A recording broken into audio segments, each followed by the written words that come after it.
Et je souhaite la bienvenue à tout le monde.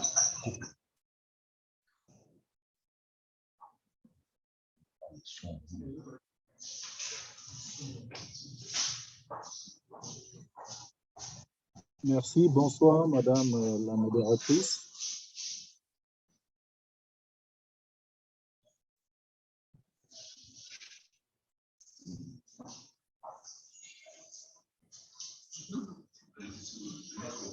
Mesdames et messieurs, chers délégués et partenaires, encore une fois, bonjour. Au nom de la République démocratique du Congo, de l'Union africaine et du Centre international du commerce, je souhaite la bienvenue à tous ceux qui sont présents à cette session du Forum de l'OMC et évidemment à ceux qui nous suivent de très loin. Cette session de l'OMC sera centrée sur les discussions concernant la mise en œuvre de la ZLECAf en vue de renforcer la résilience ou de faire face aux chocs traumatiques causés par la pandémie de la COVID-19 et créer de nouvelles opportunités pour le continent. Je suis Madame Eugénie Salebongo et je suis secrétaire générale au commerce extérieur du ministère du Commerce extérieur de la RDC. Et aujourd'hui, je suis heureuse et honorée d'être modératrice à une des sessions de ce format. Le dépôt des instruments de ratification de 39 pays sur 54 pays signataires, faisant de ceux-ci les États parties du marché commun africain. À cet égard, il nous incombe tous de nous engager sur cette voie qui présente des opportunités multiples, notamment la création des emplois, l'expression des activités de production. La COVID-19 a eu des conséquences fâcheuses qui ont détruit l'économie des pays sur le continent en général et elle a affecté beaucoup d'entreprises et des femmes et jeunes en particulier. Ainsi, nous devons nous assurer que l'intégration régionale contribue à la création d'une économie africaine inclusive et résiliente. Mais comment y arriver? Quelles sont les opportunités à attendre plutôt? Et comment aider nos entreprises à y participer? Ce sont là les sujets de notre discussion d'aujourd'hui, dont les analyses, les avis et considérations aideront les uns et les autres à comprendre la finalité, notre démarche et le genre d'outils et initiatives dont nous disposons pour faciliter le cheminement vers une meilleure circulation des biens, des services et des personnes à travers le continent. Mesdames et messieurs, aujourd'hui, nous avons un panel impressionnant d'experts qui partageront leurs divers points de vue sur la façon dont nous pouvons renforcer et accélérer le processus d'intégration. Nous avons M. Jean-Bertrand Azmo, conseiller principal auprès du commissaire de l'Union africaine pour le développement économique, le commerce, l'industrie et les mines. Nous entendrons une brève intervention de chacun de ces intervenants et nous prendrons le temps pour quelques questions-réponses.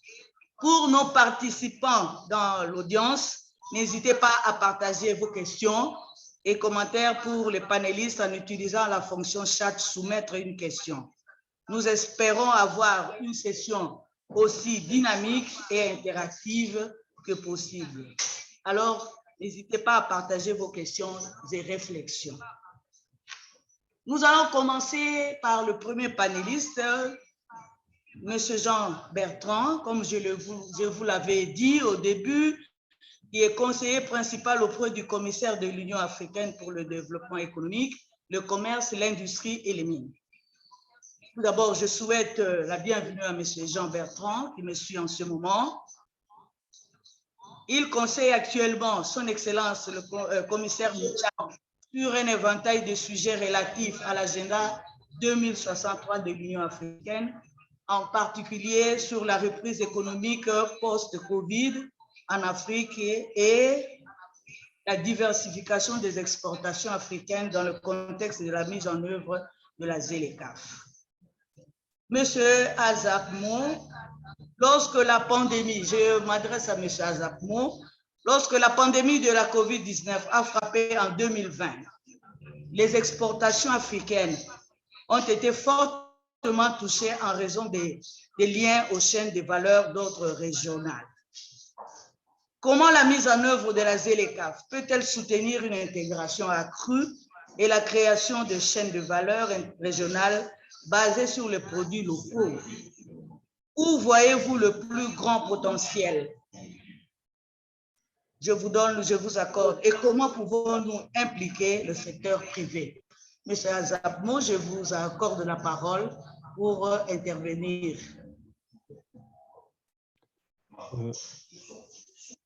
Merci beaucoup, Madame la modératrice.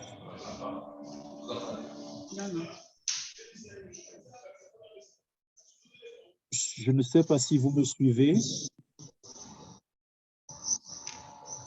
Bonsoir, Madame la modératrice et chers participants, distingués aux panélistes.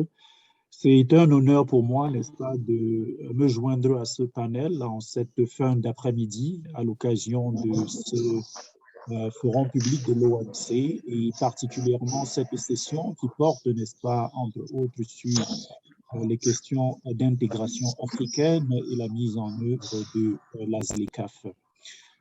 Déjà, permettez-moi d'exprimer, n'est-ce pas, les regrets de son Excellence l'ambassadeur Albert Muchanga, le commissaire de l'Union africaine au développement économique, au commerce, l'industrie et les mines, qui n'a pas pu joindre cette session en raison d'une réunion de dernière minute avec les ambassadeurs et représentants permanents de l'Union africaine, une réunion qui d'ailleurs se tient à l'heure où je vous parle. Merci pour la question qui, n'est-ce pas, nous a été adressée.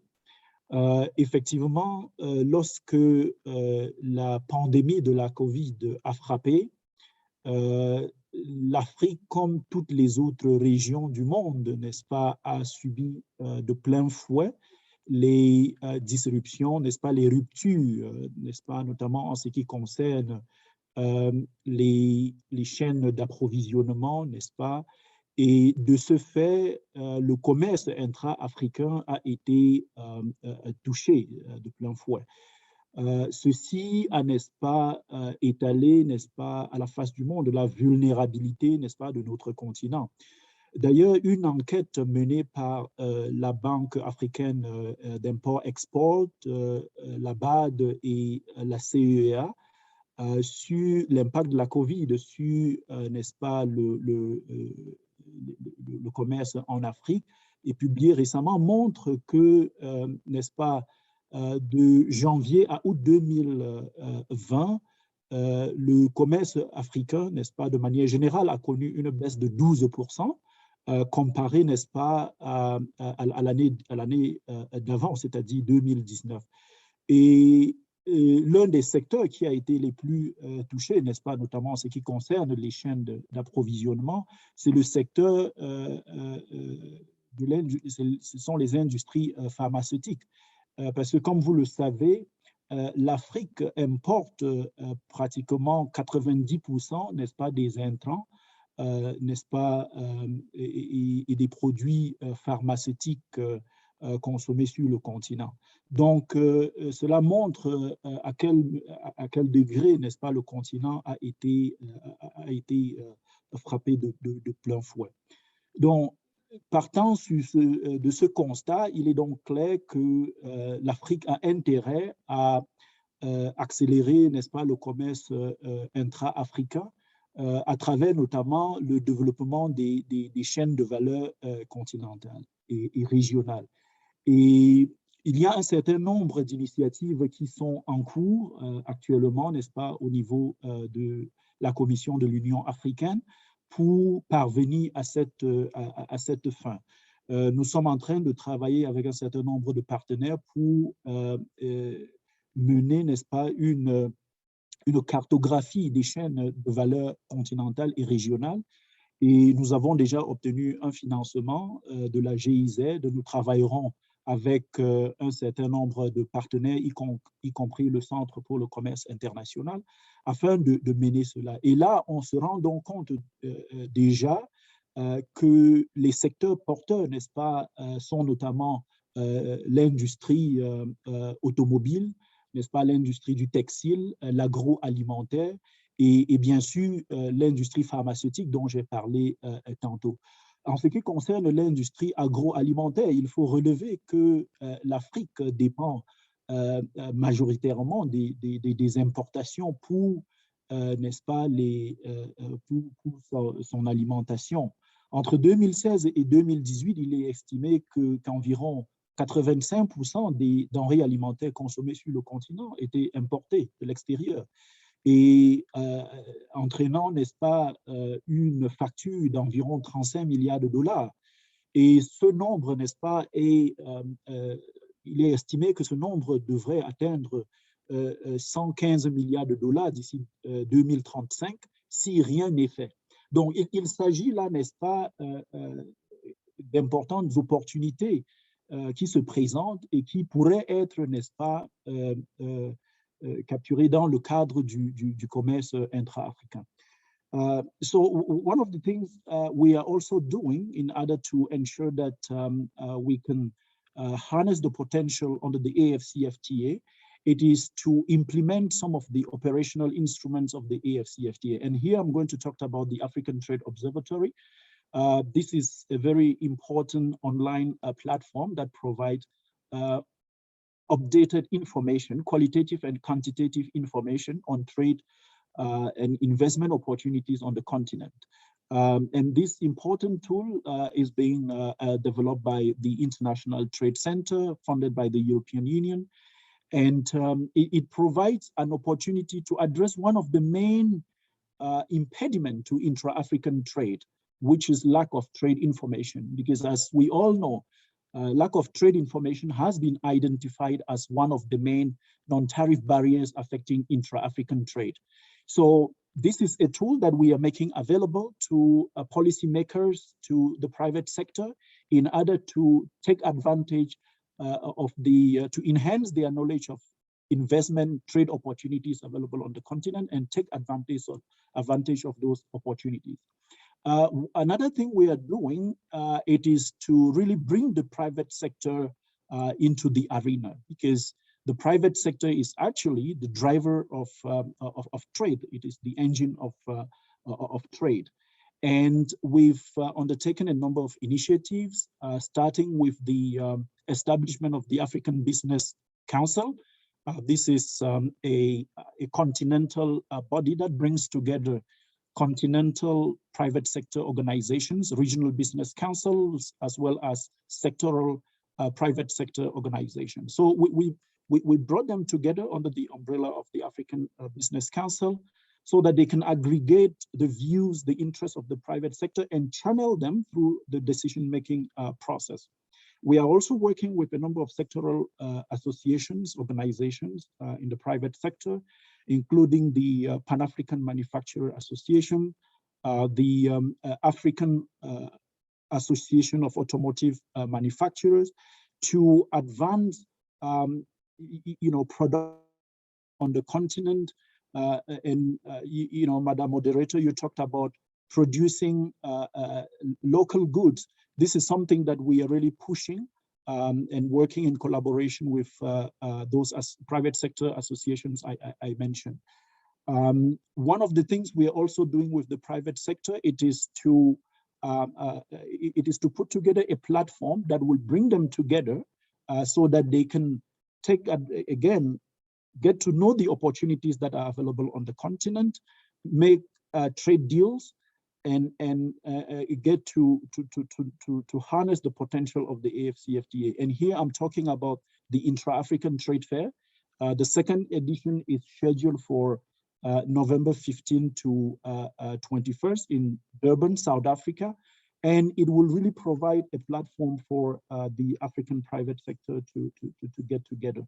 Finally, in terms of AfCFTA implementation, as you probably know, the AfCFTA Secretariat is now in place in Accra, Ghana. So they're handling the implementation of the agreement. But as far as the Commission is concerned, there are a number of flanking policies, programs, and strategies which are being implemented by the Commission in order to boost economic diversification and make sure that we are able to supply the AfCFTA market with safe, high quality and competitive product. This is very important. But also in the process, of achieving economic diversification, increase Africa's global share of global trade. This is also very important, bearing in mind that over the past years, the share of Africa in global trade has continued to decline. So there are a number of flanking policies that we are implementing. The accelerated development for Africa industrialization. We are working on the African mining vision. We recently had the African commodity strategy adopted by the ministers. This is very important because the idea is to make sure that Africa no longer specializes in exporting or trading only in commodities, but that we add value to our raw material, to our commodities, and that in the process we can really not just harvest the potential of the AfCFTA, but like I said, increase Africa's share of global trade and generate employment for our youth. Enhance the livelihoods of ordinary Africans. This is some of the things that I thought I should share with you during this first part of my intervention. I thank you once again, Madam Moderator, for this opportunity.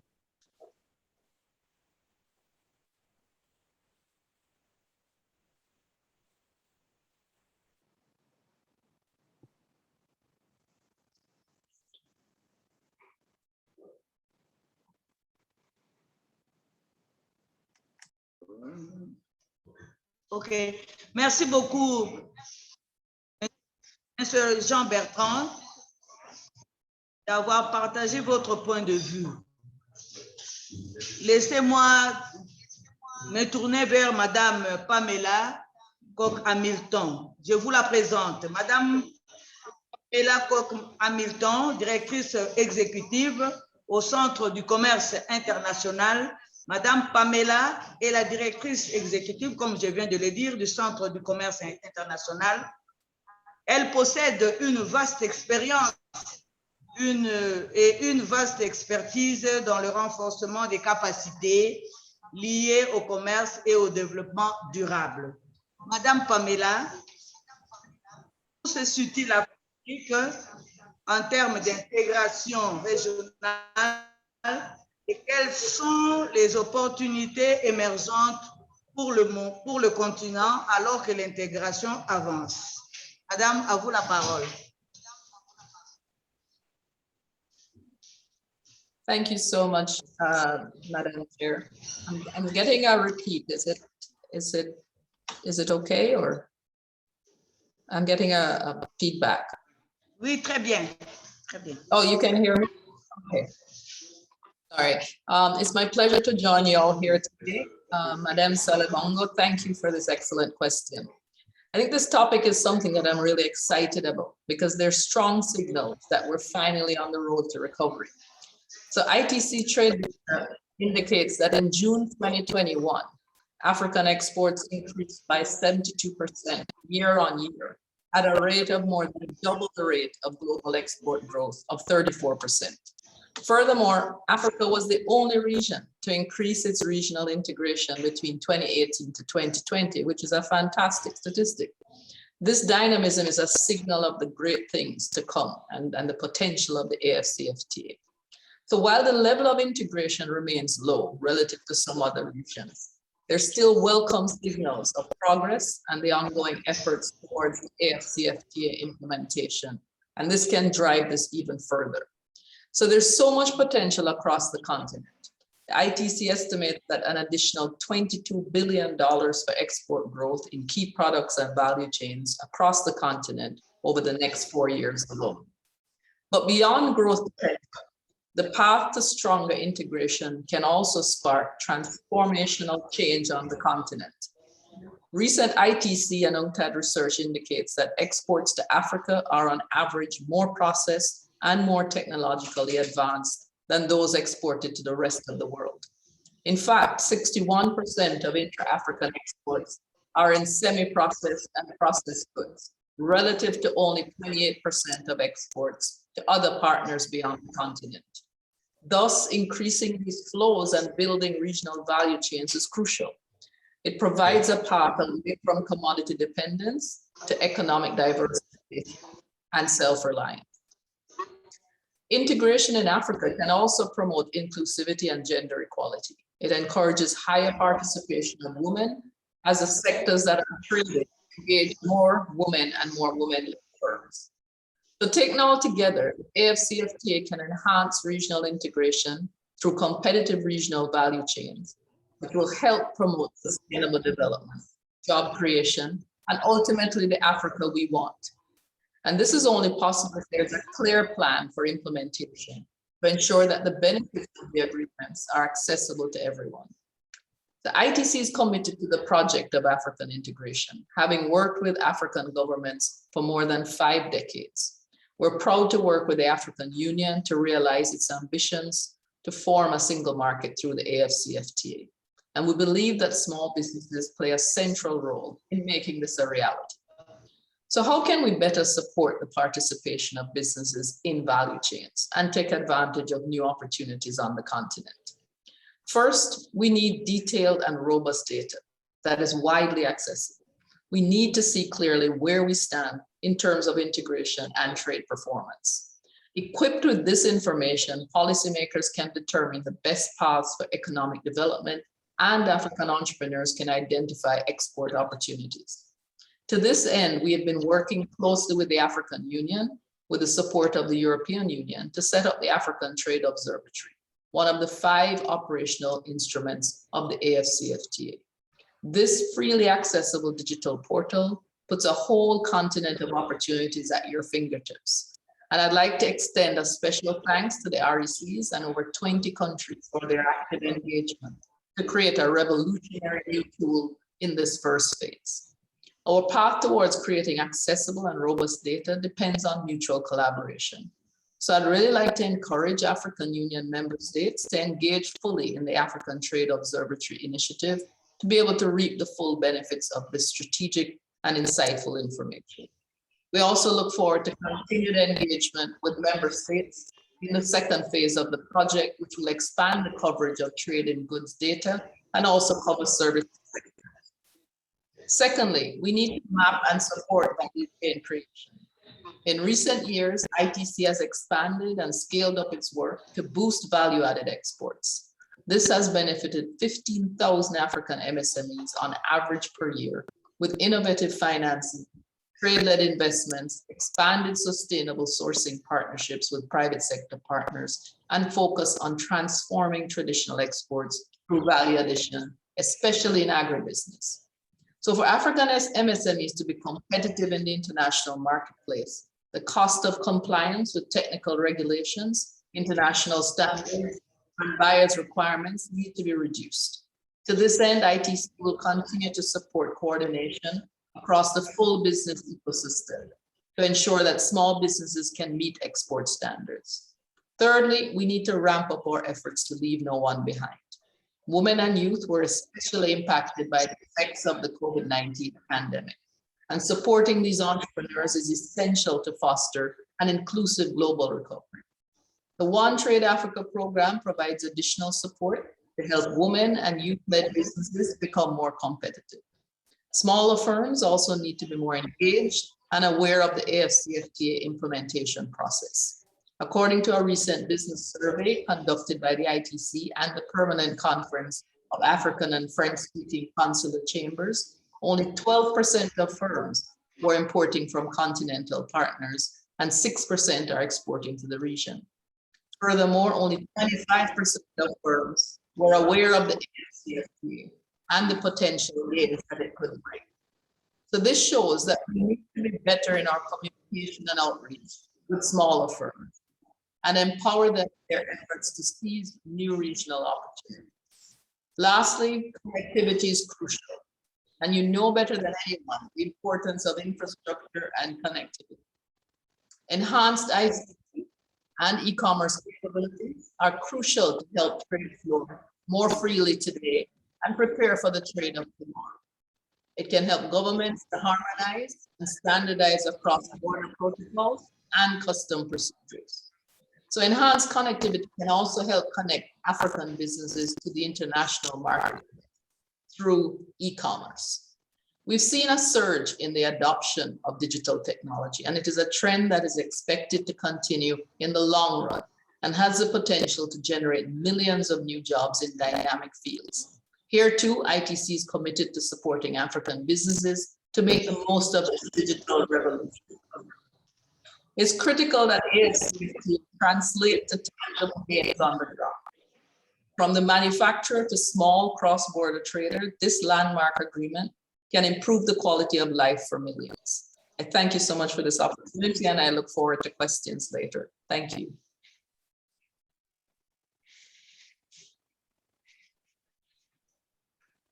Merci beaucoup, Madame Fabela, pour vos remarques et votre intervention.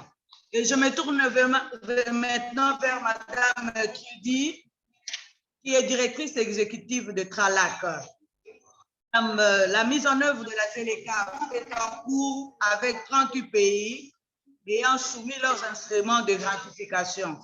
Pourriez-vous, s'il vous plaît, nous dire où nous en sommes avec la mise en œuvre de la télécap et quelles sont les questions clés pour l'avenir qui pourraient avoir le plus grand impact sur l'amélioration de l'intégration.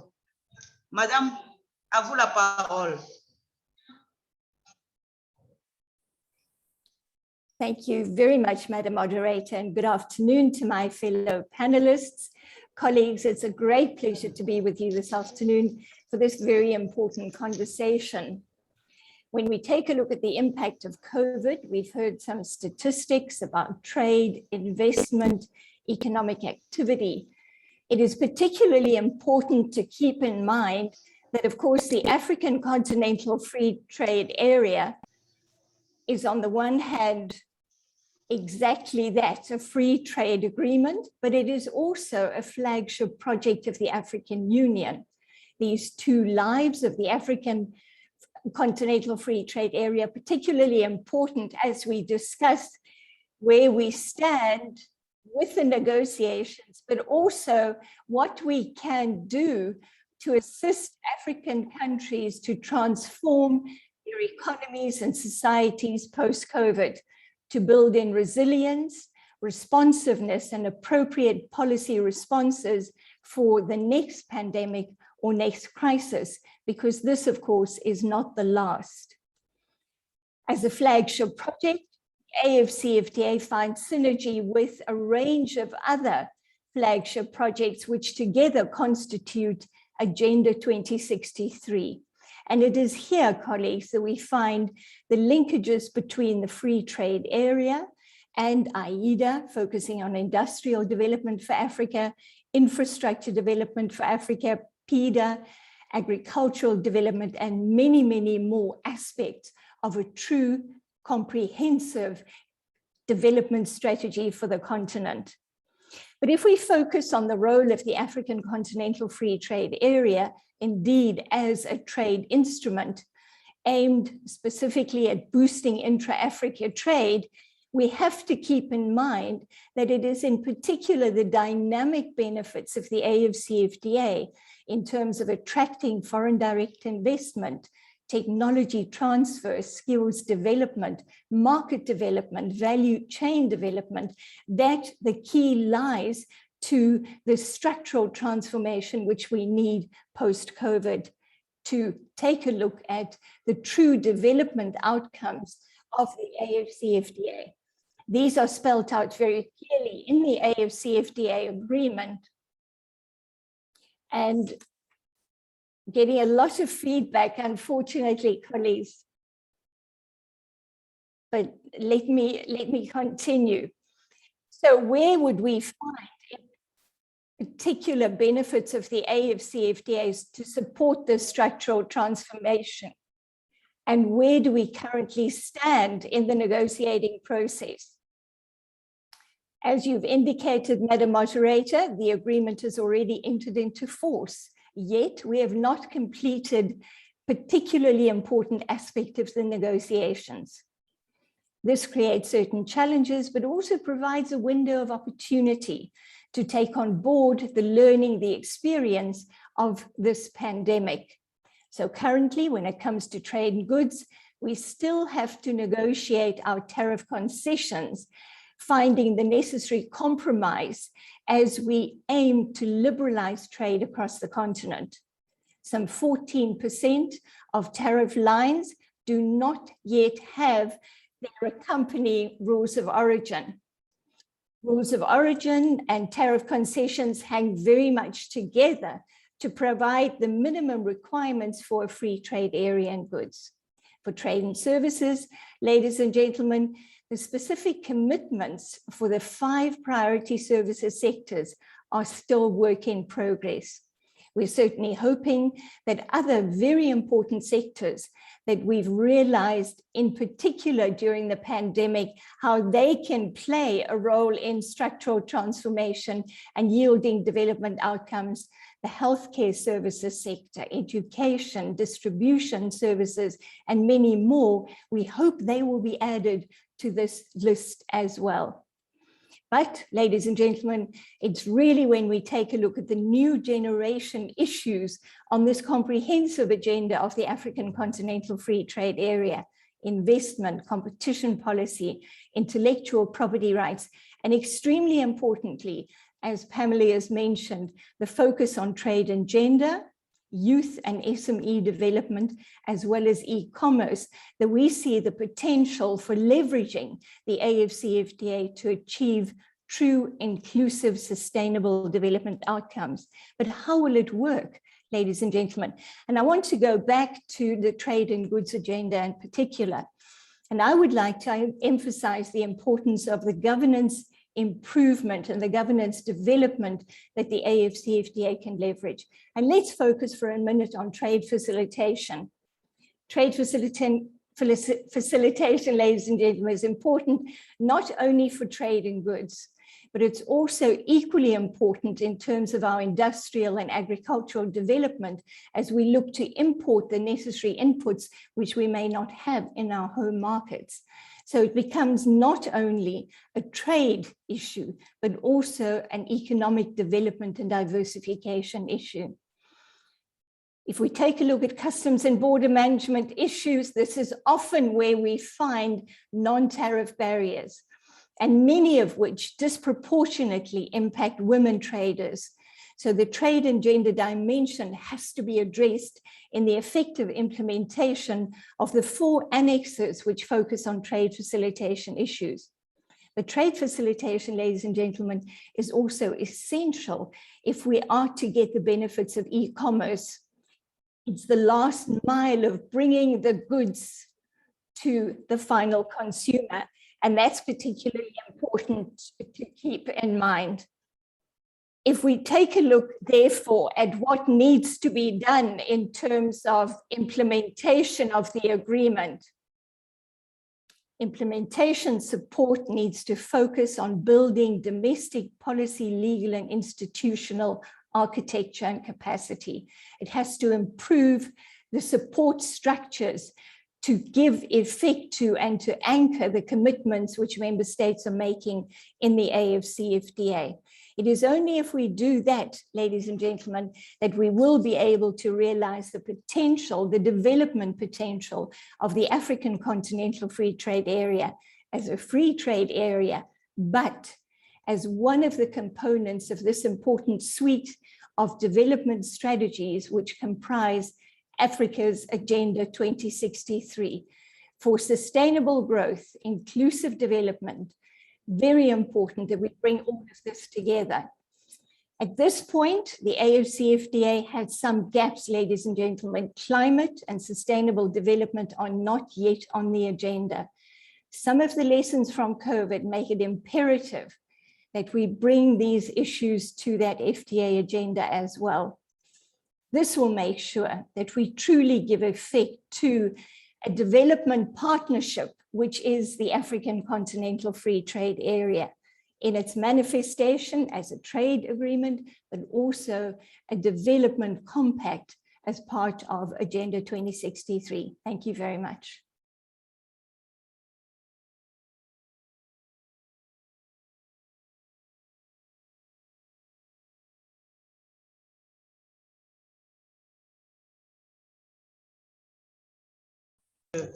Monsieur Hubert Danso, responsable de Africa Investor et président du réseau continental africain des entreprises. Monsieur Hubert, en tant que porte-parole du secteur privé au sein de ce panel, pourriez-vous décrire certains des principaux défis auxquels, selon vous, le monde des affaires est confronté dans ce processus d'intégration et quelles sont les politiques et initiatives clés qui, selon vous, pourront faire la différence? Monsieur Hubert, vous avez la parole. Thank you, Madam Chair, and we appreciate the invitation to address this this panel during this WTO public forum, and good to see so many colleagues on the panel. I would first like to compliment our leaders for the extraordinary progress advancing the African Continental Free Trade Area. I mean, even the COVID-19 pandemic and its unprecedented impact on the socio-economic conditions on the continent were not enough to dampen the political will and momentum that has been fostered and championed by our leaders. In fact, the business community recognize and applaud that there is not only a growing number of African Continental Free Trade Area ratifications deposited to the African Union during the pandemic, but there is, as a number of colleagues have already pointed out, an increasing consensus between the public and the private sector leaders that the African Continental Free Trade Area as a trade and development instrument has the potential to be Africa's COVID-19 economic recovery stimulus and leapfrog and become the most competitive free trade area in the world, alleviating millions from poverty by enfranchising SMEs, especially women and youth. And this is principally by exploiting, in our view, modern, secure technology, trade technology, and pursuing smart infrastructure investment partnerships with the private sector and driving the trade facilitation agenda that we've heard about and removing prohibitive, costly, and punitive regulations. And again, especially those that majoritively impact female and young entrepreneurs. And we think that with these things in place, the African Continental Free Trade Area could certainly become the cornerstone of Africa's trade-driven post-pandemic economic recovery plan. We at Africa Investor, through our own digital trade platform, Africa PLC, strongly believe Africa's digital trade facilitation and digital transformation are quintessential to the continent's equitable participation and success in the fourth industrial revolution and the overall success of economic integration and the African Continental Free Trade Area's implementation agenda. Africa PLC, by the way, is our innovative, fully integrated and secure business-to-business and business-to-government multi-sector industrial e-trade marketplace and fintech platform, which also offers an electronic certificates of origin solution providing chambers of commerce, authorizing bodies, exporters, freight forwarders, regional organizations, and customs authorities with a secure online tool for the application and issuance of electronic certificates of origin. Our electronic certificates of origin platform is also integrated with the ICC Certificate of Origin accreditation chain, which is designed to assist chambers of commerce in promoting universal certification standards. The Africa PLC platform also offers a buyer information, due diligence, corporate data, and credit check platform, again, which helps companies excel in Africa through data-driven business intelligence and local expertise. Whether it's evaluating supply chain risks and governance, debtor management, or counterparty intelligence, we source, verify, monitor, and analyze commercial data from our database of 10 million African SMEs as a means to unlocking the African growth story for banks and traders.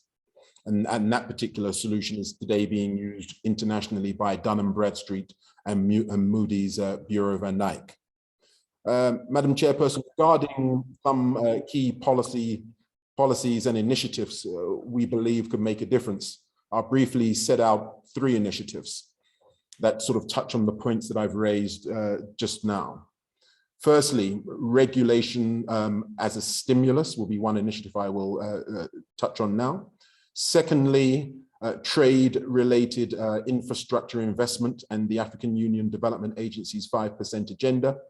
And then thirdly, the ICC Africa PLC Digitize 5 Million SMEs campaign.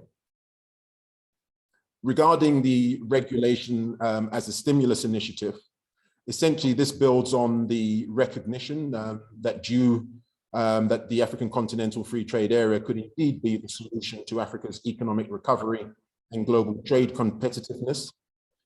We launched yesterday, in fact, yesterday afternoon with UNDP, the African Continental Free Trade Area Secretariat, the African Continental Free Trade Area champion, President Issoufou. We launched the regulations as a stimulus initiative during the 76th UN General Assembly. Regulation as a stimulus initiative, or as we call it, RAS, is an instrument according to which strategically facilitating intra-African trade can have a substantial impact on the African economy and can thereby be valorized and leveraged in lieu of monetary stimulus governments have understandably struggled to implement or sustain during this COVID period. The regulation, well, RAS, as I may call it now, RAS is a data-driven tool, and it's grounded in research, which builds on the findings of authoritative economic institutions in Africa and beyond, which have shown the positive impact of the African Continental Free Trade Area on the continent, and emphasized in broad strokes a critical aspect in this process. Tariff reductions count, but trade facilitation counts even more to make this a reality. The research program underpinning RAS goes one step further. It breaks down trade facilitation measures, assesses their costs, and estimates their benefit, not only in terms of money saved by economic actors, essentially our stimulus, but also in terms of increased business revenues and increased trade. RAS shows very clearly what should be done for women to be major beneficiaries of the African Continental Free Trade Area, and how to ensure inclusiveness along the tariff liberalization process. Moreover, RAS allows for trade facilitation to become a strategic endeavor to plan for priorities and sequence for implementation. RAS is additive and measurable. Our conservative estimates show RAS's impact on key metrics are potentially better than those offered in the forecasting exercises to date. 2 salient examples. With RAS, efficiencies created at the border could enhance businesses' revenue by 500 billion, which is 25% more than the World Bank estimates. Secondly, most optimistic estimates consider that intra-African trade will grow by around 5.7 billion to 8.7 billion in the long run, as a consequence, of course, of the African Continental Free Trade Area being fully functioning.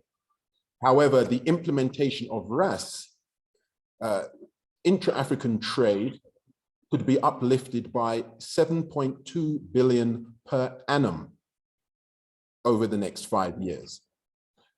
Nice as it sounds, however, we appreciate that that comes with 3 major caveats that must be considered really to unlock the RAS transformational benefits and impact. Firstly, that strategic investment in enabling areas will be critical, and therefore innovative partnerships with the private sector and the infrastructure investment and the trade finance community are essential. Secondly, technology and especially digital technology are crucial requisites, especially to harness and better harness regulation tech and sub-tech supervisory tech investors, which will significantly allow governments and companies to make more proactive tech-driven approaches to tackling regulatory challenges before they occur. And then finally, maybe more than ever, continued and heightened political will and decisive accelerated pathways for implementation from heads of state will be the condition sine qua non for the RAS's agenda to bear its fruits. The second initiative is a digital initiative we launched with the ICC called the ICC Africa PLC Digitize 5 Million SMEs campaign, where ICC and Africa Investor are working together with our Pan-African and global network of businesses, investors, and chambers of commerce to roll out the initiative through Africa PLC as the initiative's e-trade platform. The Digitize 5 Million SMEs campaign has 4 main pillars. There's a directory which gives chambers of commerce and their members privileged access to Africa PLC's marketplace tools and platforms. The second component is that focuses on trade policy initiatives, where we work to assist African national trade facilitation committees across Africa through the African Chambers of Commerce Network, and now additionally with this new tool that I just mentioned called RAS. Secondly, we have the Global Market Access Policy Campaign, and this is designed to identify and remove barriers to African goods and services to getting access to global markets. And then the next big pillar is a campaign partners initiative, where we basically bring on board the ecosystem and mobilize the ecosystem in support of the African Continental Free Trade Area. That's corporates, export credit agencies, humanitarian aid procurement organizations, the media, business schools, and the like.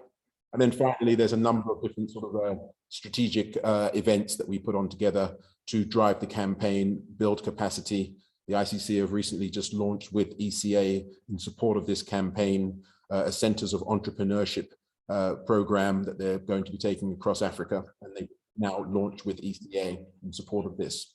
And the third and final initiative, Madam Chairperson and delegates, is around trade-related infrastructure investments. We know the importance of ensuring that we can mobilize the appropriate quantums of capital for the key infrastructure required, the trade-enabling infrastructure. So during the 30th African Union Heads of State and Government Summit held in Addis Ababa, Ethiopia in 2018, member states endorsed the 5% infrastructure allocation agenda, which we dub as the 5% agenda, which is led by the African Union Development Agency's Continental Business Network, which I chair.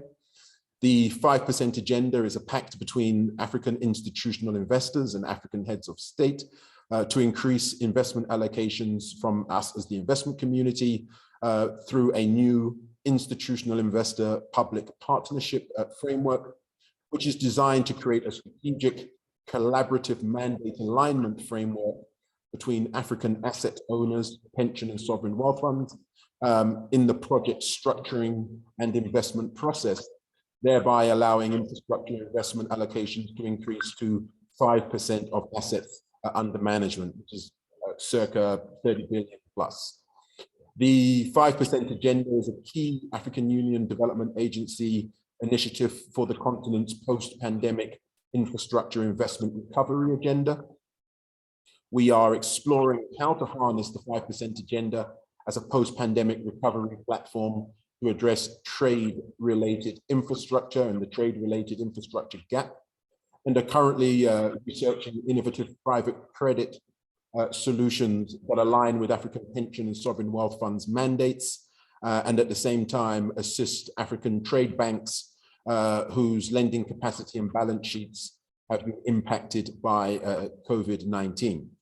Particularly, a particular focus that we're having and driving towards is on a new African continental free trade area supportive partnership model, where African and global institutional investors could achieve competitive risk-adjusted returns on the back of transactions structured by African trade banks and guaranteed by export credit agencies, which in the industry we call ECA-backed loan schemes. Very popular and common across most of Europe, and that's how a lot of the major transactions are funded by and backstopped by the institutional investment community, and we think that it has great prospect on our continent, particularly given the size of our infrastructure investment deficit being very substantial, 100 billion plus. In a similar respect, we are working with the new African Green Infrastructure Investment Bank initiative, who has a priority focus to support green African continental free trade area supply chains and really build back modern and digital supply chains. So in this respect, the African Green Infrastructure Investment Bank will also be assisting private companies, especially small and medium-sized enterprises, in greening their supply chains across the continent, particularly through corporate power purchase agreements, PPAs, and export credit solutions. And as many of you know, these are a key driver of growth in the number and size of captive renewable energy assets tied to new productive development and on-site power generation for private and public sector organizations seeking new green power solutions. Finally, regarding global value chains, the Continental Business Network is working with the Global Pension and Sovereign Wealth Fund community on African continental free trade area supportive strategies, where we are looking to work with their portfolio companies as a part of their environmental and social governance commitments, their ESG commitments, to increase Africa's integration and share of their global value chains. We think that it is definitely a governance issue and a social issue that in the global trading system, global value chains have such a small measure of, finished produce and finished goods, from the continent as part of their supply chain. So this is going to become an issue within the ESG and aligned to Sustainable Development Goal 17, that we would significantly seek to increase the share of, finished goods produced in accordance and under the African Continental Free Trade Area that go into the African Continental Free Trade Area's tick box, and also go into the tick box of increasing Africa's share of global trade. In conclusion and summary, Chair, for all these initiatives, we look forward to continuing our important work with the African Union Continental Free Trade Area Secretariat, the WTO, and all public and private stakeholders to increase the African Continental Free Trade Area's global competitiveness through the creation of modern digital trade corridors powered by supply chains of the future, driven by forward-looking regulation and e-trade marketplaces that enfranchise African SMEs. I'll leave it there for now, Chair, and thank you for your attention. Merci infiniment pour ces réponses éclairées, M. Hubert. Nous sommes arrivés à la fin de notre session. Le temps nous fait défaut. Au nom de la République démocratique du Congo, de la Commission de l'Union africaine et du Centre pour leur participation active aux échanges que nous avons eus ce jour. De ces échanges, il s'est dégagé le constat selon lequel l'engagement est perceptible, mais beaucoup reste à faire pour réussir le pari d'une intégration réussie du continent africain. À la faveur de cette intégration, la voie pour une croissance inclusive et des transformations économiques ouvertes. Aussi existe-t-il un potentiel considérable pour réussir une plus grande intégration avec une marge estimée à 22 milliards de dollars pour la croissance des exportations intra-régionales. Dans ce contexte, il est impératif de tirer profit des informations sur le commerce et le marché via des outils tels que l'Observatoire africain du commerce et de faire le saut numérique grâce aux opportunités créées par l'initiative Digitise 5 millions. C'est dans ce cadre que j'invite particulièrement les participants et bien d'autres acteurs du secteur privé à se saisir des outils et initiatives présentés ce jour, tout en comptant sur vos efforts ambitieux pour saisir les opportunités émergentes et réaliser des bonds sur le processus d'intégration. Sur ce, je vous remercie tous pour votre participation à cette session et je souhaite un très bel après-midi à tout le monde. Merci.